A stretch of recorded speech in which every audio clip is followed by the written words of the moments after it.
तो hello guys, मेरा नाम है चंद्र और आप देख रहे हैं दी एपेक्स नॉलेज। तो दोस्तों आज हम इस एपिसोड में देखने वाले हैं 5 ऐसे साईफाई मूवीज के कॉन्सेप्ट्स जो कि थ्योरेटिकली बिल्कुल पॉसिबल है। तो दोस्तों आजकल की साईफाई मूवीज के बारे में क्या ही कहना। बेहद ही शानदार एनिमेशन, ग्राफिक्स और वीएफएक्स इफेक्ट्स के कारण मूवीज में इतने शानदार सीन दिखाए जाते हैं कि हम कभी कभी सोच में पड़ जाते हैं कि क्या ये रियल लाइफ में हो सकते हैं। और इनमें से ही कई साईफाई मूवीज होती हैं जिनमें ऐसे कॉन्सेप्ट्स दिखाए जाते हैं जो देखने में तो बिल्कुल रियल लगते हैं, लेकिन कहीं ना कहीं हम ऐसा सोचते हैं कि क्या ये रियल लाइफ में पॉसिबल है, क्योंकि बहुत ही ज्यादा शानदार ग्राफिक्स और वीएफएक्स इफेक्ट्स के कारण इन मूवीज को काफी रियलिस्टिक बनाया जाता है। तो इसीलिए दोस्तों आज के एपिसोड में मैं आपको ऐसे 5 कॉन्सेप्ट्स बताऊंगा जो साईफाई मूवीज में दिखाए गए हैं और जो थ्योरेटिकली रियल लाइफ में पॉसिबल है। तो दोस्तों अपने अंदर के उदय को कंट्रोल करके ये वीडियो को लास्ट तक जरूर देखना। तो दोस्तों अगर आप भी मेरी तरह साईफाई मूवीज को पसंद करते हो तो ये 5 कॉन्सेप्ट जानने के बाद आपको इन मूवीज में काफी ज्यादा इंटरेस्ट आने वाला है। तो गाइस, साईफाई मूवीज में एक स्पेसक्राफ्ट का एक जगह से दूसरी जगह तक कुछ ही सेकंडों में पहुंच जाना और उसके अंदर बैठे पैसेंजर्स को कुछ भी ना होना, ये थोड़ा सा फिजिक्स के अपोजिट जाता है और ये कुछ हद तक इम्पॉसिबल है। तो दोस्तों ये तो काफी बेसिक सा कॉन्सेप्ट है, लेकिन दोस्तों साईफाई मूवीज में भी कुछ ऐसे कॉन्सेप्ट्स दिखाए गए हैं जो कि रियल लाइफ में पॉसिबल हैं। तो दोस्तों बिना टाइम वेस्ट करे शुरू करते हैं हमारे पहले साईफाई मूवीज के कॉन्सेप्ट से, जो कि है वार्म होल्स। तो दोस्तों वार्म होल का जो आइडिया है वो बेसिकली आपको स्पेस में एक जगह से दूसरे जगह तक जाने का एक शॉर्टकट रास्ता बना के देता है। और दोस्तों वार्म होल्स के कॉन्सेप्ट्स के अनुसार जहाँ स्पेस में आपको किसी जगह पे जाने के लिए लाखों करोड़ों साल लगने वाले हों, वहाँ वो आपको तुरंत चुटकी बजाकर पहुंचा देता है। दोस्तों सुनने में ये मूवी का एक सिर्फ फिक्शनल सा पार्ट लगता है, लेकिन दोस्तों इस कॉन्सेप्ट का फॉर्मल नेम आइंस्टीन रोजन ब्रिज बहुत पहले से ही एक थ्योरेटिकल कॉन्सेप्ट के रूप में पहले से एग्जिस्ट करता है, जो कि अल्बर्ट आइंस्टीन की थ्योरी ऑफ जनरल रिलेटिविटी से निकला है, जो ग्रेविटी को मैसिव ऑब्जेक्ट्स के कारण स्पेस टाइम में डिस्टॉर्शन के रूप में देखता है। तो दोस्तों 1935 में फिजिसिस्ट नेथन रोजन और आइंस्टीन ने मिलकर एक थ्योरी दी कि हमारे स्पेस में मौजूद एक्सट्रीम ग्रेविटेशनल पुल वाले ब्लैक होल्स के 2 पॉइंट्स एक दूसरे से कनेक्टेड हो सकते हैं, और इसी तरह वार्म होल्स का आइडिया इजाद हुआ। लेकिन दोस्तों ब्लैक होल्स के चारों ओर इतना ज्यादा ग्रेविटेशनल पुल होता है कि कोई भी ऑब्जेक्ट अगर उसके आसपास भी जाता है तो पूरी तरीके से डिस्ट्रॉय हो जाएगा, और इसी कारण 1980 तक किसी वर्म होल के द्वारा ट्रेवलिंग के सिद्धांत को नहीं माना जाता था। तो दोस्तों जब एस्ट्रोफिजिसिस्ट कार्ल सैगन ने फैसला किया कि वो एक साईफाई नोवेल लिखने जा रहे हैं, तो उन्होंने अपने साथ ही एस्ट्रोफिजिसिस्ट किप थॉर्न को कहा कि वो एक ऐसा तरीका खोजें जिससे वो इस नॉवेल में स्पेस में इंटरस्टेलर ट्रेवल को दिखा सकें। जिसके बाद उन्होंने एक ऐसा कॉन्सेप्ट तैयार किया जो कि थ्योरेटिकली पॉसिबल था लेकिन प्रैक्टिकली इम्पॉसिबल, कि इंसान बिना किसी वर्म होल को पार करके इंटरस्टेलर यात्रा कर सकता है। लेकिन दोस्तों 1985 में आए उनके एक नॉवेल कॉन्टैक्ट में इसके कॉन्सेप्ट को दिखाया है। तो दोस्तों क्या आप जानते हो कि वैज्ञानिकों ने ये कहा है कि ये चीज भी पॉसिबल है कि यदि इस यूनिवर्स में वर्म होल्स हैं तो उन्हें ग्रेविटेशनल वेव डिटेक्टर्स से ढूंढा जा सकता है।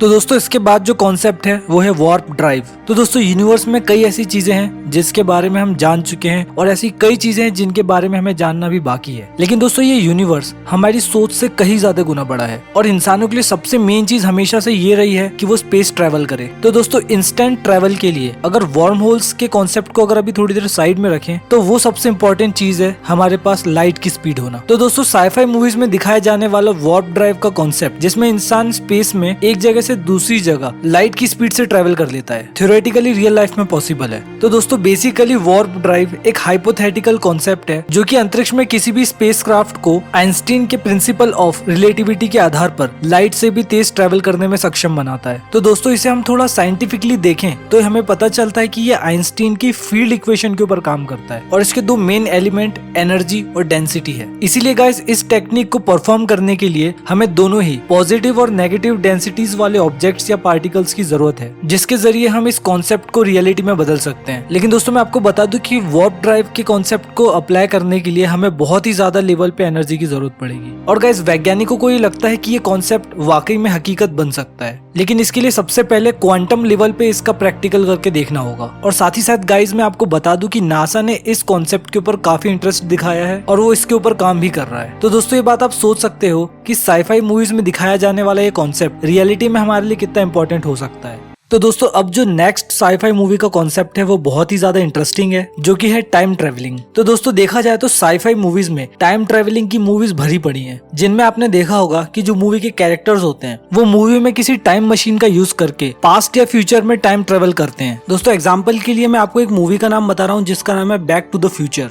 जिसमें आप ये सेम सिनेरियो देख सकते हो। दोस्तों रियल लाइफ में तो हम काफी सोचते हैं कि काश हमारे पास भी ऐसी टाइम ट्रेवलिंग की मशीन होती जिसका यूज करके हम हमारे पास्ट में जा सकते और हमारे द्वारा की गई गलतियों को सुधारते या फ्यूचर में जाके ये पता कर पाते कि हम फ्यूचर में कैसे होंगे। तो दोस्तों कुछ लोगों के हिसाब से टाइम ट्रेवलिंग का कॉन्सेप्ट रियल लाइफ में पॉसिबल नहीं है, लेकिन दोस्तों मैं आपको बता दूं कि फिजिक्स के नियमों के अनुसार ये रियल लाइफ में पॉसिबल हो सकता है। तो दोस्तों 1915 में अल्बर्ट आइंस्टीन ने एक थ्योरी दी थी जिसका नाम था थ्योरी ऑफ रिलेटिविटी, और इस थ्योरी में उन्होंने टाइम और स्पीड के रिलेशन को समझाया था। उन्होंने इस थ्योरी में बताया कि हर कंडीशन में टाइम एक जैसा चले ऐसा जरूरी नहीं है। बेसिकली जो टाइम होता है वो स्पीड पे डिपेंड करता है। तो दोस्तों फॉर एग्जाम्पल अगर आपकी स्पीड बहुत ज्यादा तेज हो तो आप एक दी गई डिस्टेंस को बहुत कम समय में पूरा कर सकते हो। इसी तरह अगर आप अपनी स्पीड को बहुत तेज कर लें तो आप समय में आगे निकल सकते हैं, जिसे हम फ्यूचर भी कह सकते हैं। दोस्तों 1971 में एक एक्सपेरिमेंट किया गया था जिसका नाम था हाफेले कीटिंग एक्सपेरिमेंट, और ये एक्सपेरिमेंट से भी सेम चीज प्रूव हुई कि अगर हम हमारी स्पीड को बढ़ा लें तो हम समय में आगे जा सकते हैं, यानी फ्यूचर में जा सकते हैं। लेकिन दोस्तों साइंस अभी इतना ज्यादा भी डेवलप्ड नहीं हुआ है कि हम इतनी तेज स्पीड को अचीव कर पाए, जिसका मतलब है थ्योरी में तो टाइम ट्रेवलिंग पॉसिबल है लेकिन प्रैक्टिकली अभी पॉसिबल नहीं है। लेकिन दोस्तों जिस तरीके से हमारे साइंटिस्ट इतना ज्यादा हार्डवर्क कर रहे हैं वो दिन दूर नहीं होगा जब हम उतनी तेज स्पीड को अचीव कर लेंगे।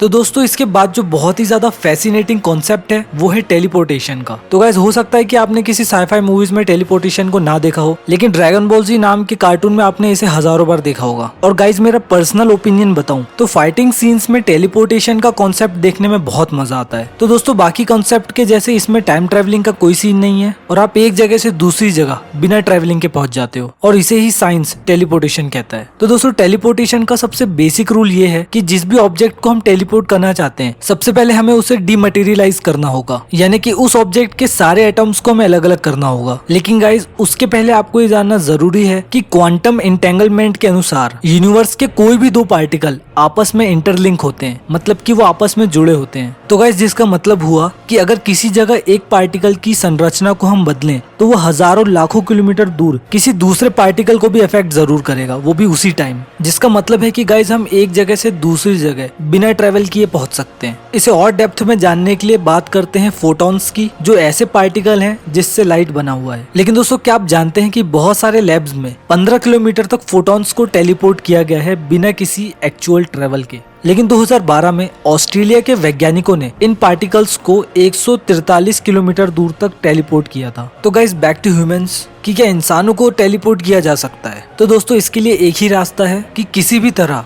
हमें उस इंसान के अरबों एटम्स को डीमटेरियलाइज करना होगा। फिर उसके बाद हम जहाँ भी उसकी बॉडी को टेलीपोर्ट करना चाहते हैं वहाँ उसे वापस रीमटेरियलाइज करना होगा। लेकिन दोस्तों ये इतना भी ज्यादा इजी नहीं है, इसके कई रिजल्ट्स आ सकते हैं जो कि पॉजिटिव भी हो सकते हैं तो नेगेटिव भी हो सकते हैं। तो गाइस फाइनली अभी हमारे पास तो कोई ऐसी टेक्नोलॉजी नहीं है, लेकिन हो सकता है कि फ्यूचर में ये पॉसिबल हो जाए। तो दोस्तों सबसे लास्ट में है सबसे ज्यादा कंफ्यूजिंग कॉन्सेप्ट, जो कि है पैरेलल यूनिवर्स। तो गाइस कुछ साईफाई मूवीज में आपने पैरेलल यूनिवर्स का कॉन्सेप्ट जरूर देखा होगा, जिसमें ये दिखाया जाता है कि जिस यूनिवर्स में हम अभी रह रहे हैं वैसा ही एक यूनिवर्स कहीं और भी है और हमारी प्रेजेंस वहाँ पे भी हो सकती है जैसे कि यहाँ पे हो। तो दोस्तों ज्यादातर वैज्ञानिक पैरेलल यूनिवर्स को नहीं मानते हैं, लेकिन कुछ वैज्ञानिक है जो पैरेलल यूनिवर्स के कॉन्सेप्ट को मानते हैं और इस पर रिसर्च कर रहे हैं। तो दोस्तों पैरेलल यूनिवर्स के कॉन्सेप्ट्स के अनुसार हम जिस अभी यूनिवर्स में रह रहे हैं इसी के जैसे अनगिनत यूनिवर्स एग्जिस्ट करते हैं, जिसके हिसाब से जो चीजें अभी हमारी अर्थ पर हो रही है same to same parallel universe में एक दूसरे किसी ग्रह पर हो रही होगी। तो गाइज आप में से ज्यादातर लोग जो जानते हैं पैरेलल यूनिवर्स क्या होता है, तो वो नासा द्वारा की गई पैरेलल यूनिवर्स के ऊपर एक खोज को जानकर चौंक जाएंगे। तो गाइज नासा के वैज्ञानिकों ने एक पैरेलल यूनिवर्स होने के सबूत ढूंढे हैं, लेकिन यहाँ पे फिजिक्स के रूल्स उल्टे चलते हैं, जिसका मतलब है कि यहाँ पे टाइम आगे बढ़ने के बजाय पीछे की तरफ चलता है। तो दोस्तों नासा के वैज्ञानिकों ने अंटार्कटिका में किए जा रहे प्रयोग में अंटार्कटिका के ऊपर से जाने के लिए रेडियो डिटेक्टर लगे एक गुब्बारे का इस्तेमाल किया था, और नासा के इस रेडियो डिटेक्टर का नाम अंटार्कटिका इम्पल्सिव ट्रांजिएंट एंटीना है। तो दोस्तों इस रिसर्च में वैज्ञानिकों ने पाया कि हाई एनर्जी के पार्टिकल्स लगातार हवा के जरिए अंतरिक्ष से धरती पर आते हैं। दोस्तों हाई एनर्जी पार्टिकल्स को केवल अंतरिक्ष से नीचे आने का पता लगाया जा सकता है, लेकिन वैज्ञानिकों की टीम ने उन भारी पार्टिकल्स का पता लगाया है जो पृथ्वी के ऊपर से आते हैं, जिसका मतलब है कि ये पार्टिकल्स वास्तव में धरती के एक पैरेलल यूनिवर्स होने का प्रमाण देते हैं। तो गाइस इस रिसर्च की रिपोर्ट में कहा गया कि 13.8 बिलियन साल पहले बिग बैंग के वक्त दो यूनिवर्स थे, उनमें से एक पर हम अभी रह रहे हैं और जो एक यूनिवर्स है वहाँ समय पीछे चल रहा है।